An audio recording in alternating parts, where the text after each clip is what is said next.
Good day. I'm Efraim Jan Edison Biore, reporting about protecting intellectual property online. How to protect intellectual property online? First, digital watermark. Digital code or system embedded detectably in digital image or audio file.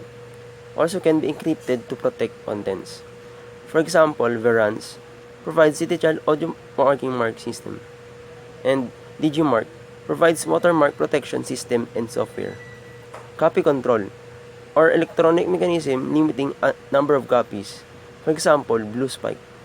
Defamation, defamatory statement or false and injures reputation of another person or company. Product disagreement, when statement injures product or service reputation. Websites must consider specific laws before making negative evaluative statements. Designers must avoid potential defamation liability.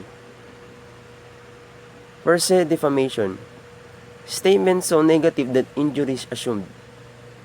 It's important exception in U.S. law are defamatory statement about public figures can allow considerable leeway for satirical statements, valid expression of personal opinion. Another countries do not offer the same protection. Website operators with international audience need to be careful. Deceptive trade practices. Trademark object manipulation, which constitutes infringement of trademark holder rights.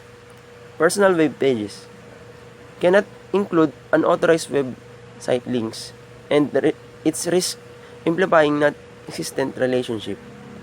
Trademark protection prevents buyer confusion and trademark dilution, reduction of distinctive trademark quality by alternative uses. Advertising regulation. FTC or the Federal Trade Commission of the United States regulates advertising, publishes regulations, investigate false and advertising claims. FTC website includes links to advertising regulations. What are the illegal rules are under US law? Advertising claim misleading substantial number of consumers in material way. FTC accepts referred investigations. BBU Better Business Bureau. FTC provides policy statements useful for e-commerce website designers. Policy statement covers specific areas: bait advertising, consumer lending and leasing, endorsement and testimonials, energy consumption statements for home appliances, guarantees and warranties, prices. Another regulatory agencies are FDA or the Food and Drug Administration, Bureau of Alcohol, Tobacco and Firearms, also known as BATF, Department of Transportation, DOT. Online crime, terrorism, and warfare. Internet is an open up worldwide possibilities for people to communicate.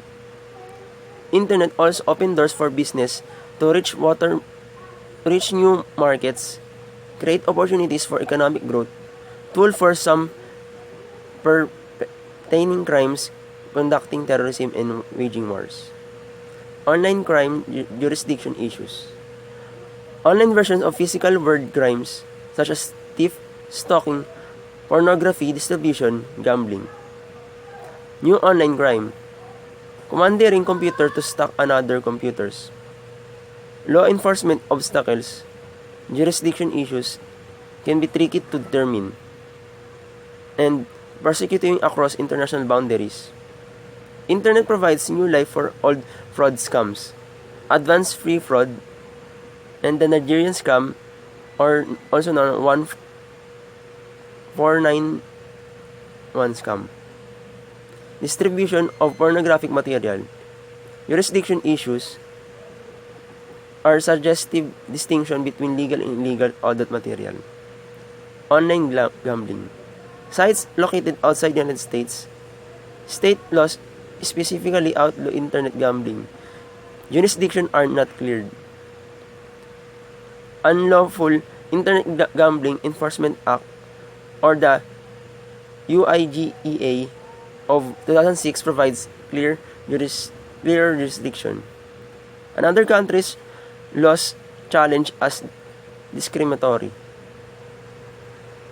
New types of crime online. Cyberbullying is the using of technology to harass or humiliate or embarrass another people. Laws lag behind technology. Next is sexting. Sending sexual explicit messages or photos using mobile phone.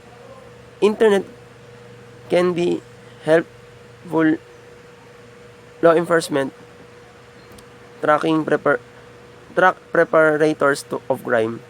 Criminals brag on social network sites. Criminals leave clues in online profiles. Infiltrating computer system with intent of stealing data, creating operational disruptions. Smaller companies are easier targets.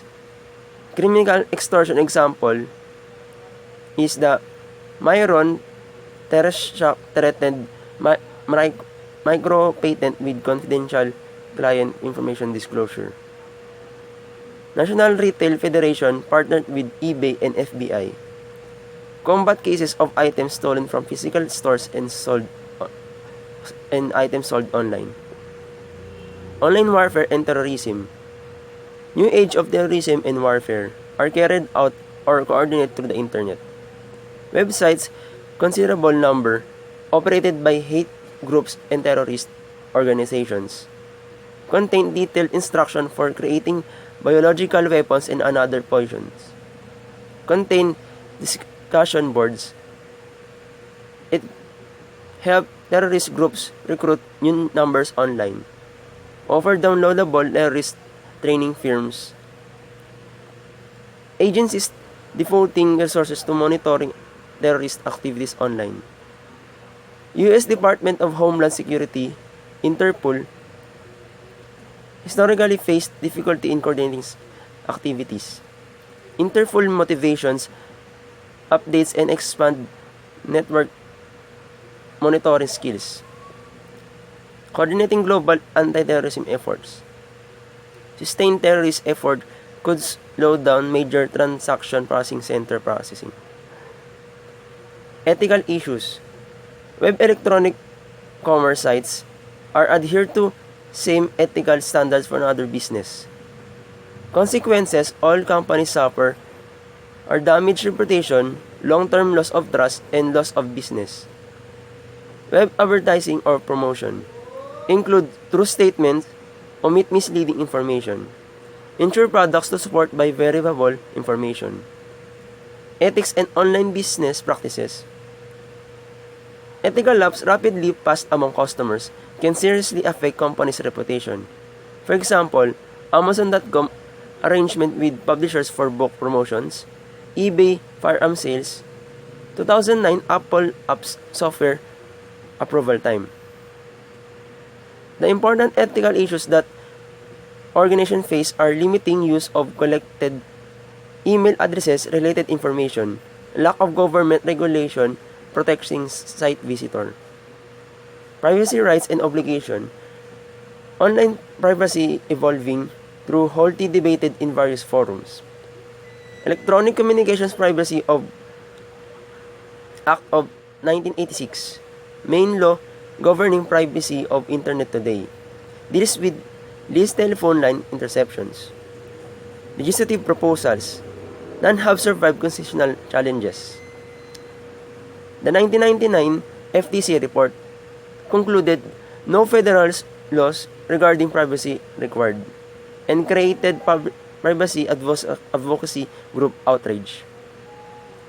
Direct Marketing Association, also known as DMA, established to set privacy standards. The member activity regulation is less than successful. Ethic issues significant in online area and laws not keeping pace with internet web growth. Nature and degree of personal information recorded are threatened visitors' privacy rights. Companies may lose control of data collected, and companies may lease confidential information about individuals or without the individual's permission. Internet has changed traditional assumptions about privacy. Worldwide culture difference provides different electronic commerce privacy expectations. European Union adopted the directive on the protection of personal data. Major United States privacy controversies out in versus output. No law limiting companies' use of regarded information. Opt-out approach assumes customer does not object to companies' use of information unless customer specifically denies permission. Opt-in approach, company collecting information does not use it for any other purpose unless customer specifically chooses to allow use. Another opt-out approach page includes check boxes. Instruct visitor uncheck the boxes for the items you do not wish to receive. Opt-in approach more preferable because it gives customer privacy protection unless customer specifically elects give up rights. Electronic commerce websites can be conservative in another data collection and use. Principles for handling customer data: use data collected for improved customer service.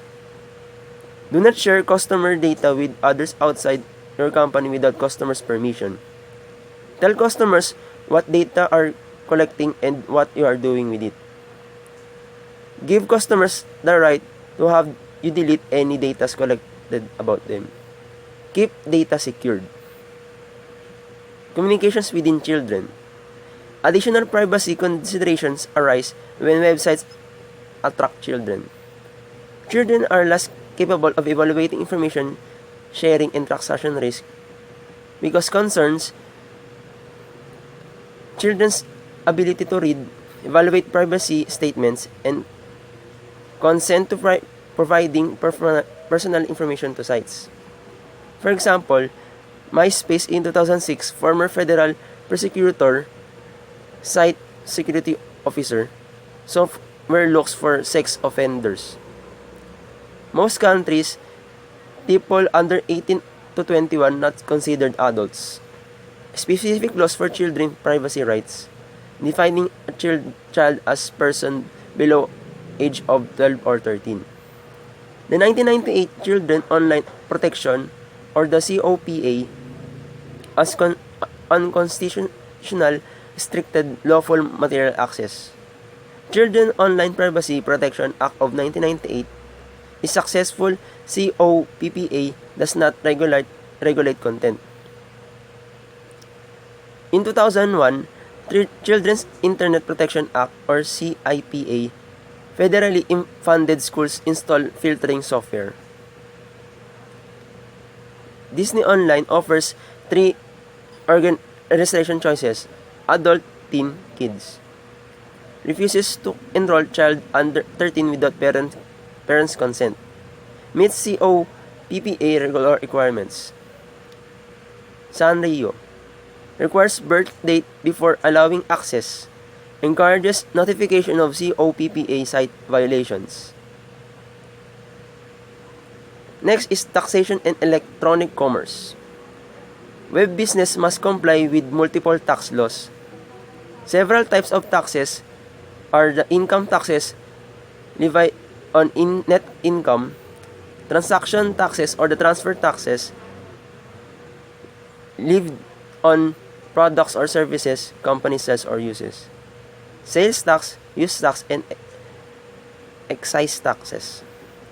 Property taxes or the levied on personal property, real estates. Greatest concern about income and sales taxes. The nexus, connection between tax-paying entity and government. Similar concept, personal jurisdiction. Activities creating nexus in United States determined by state law vary from state to state. Determining nexus. Difficulty of company conducts few activities in state. National nexus in issues. Business conducted in more than one country. Establish nexus with a country. Liable for filing tax returns in the country. Important tariffs. Countries regulate import and export goods. Tariff, customer duty, tax levied on products as they enter the country. Many reasons for imposing tariffs. Beyond scope of this book, goods ordered online subject to tariffs when crossing international borders. Products delivered online subject to tariffs, for example, download software.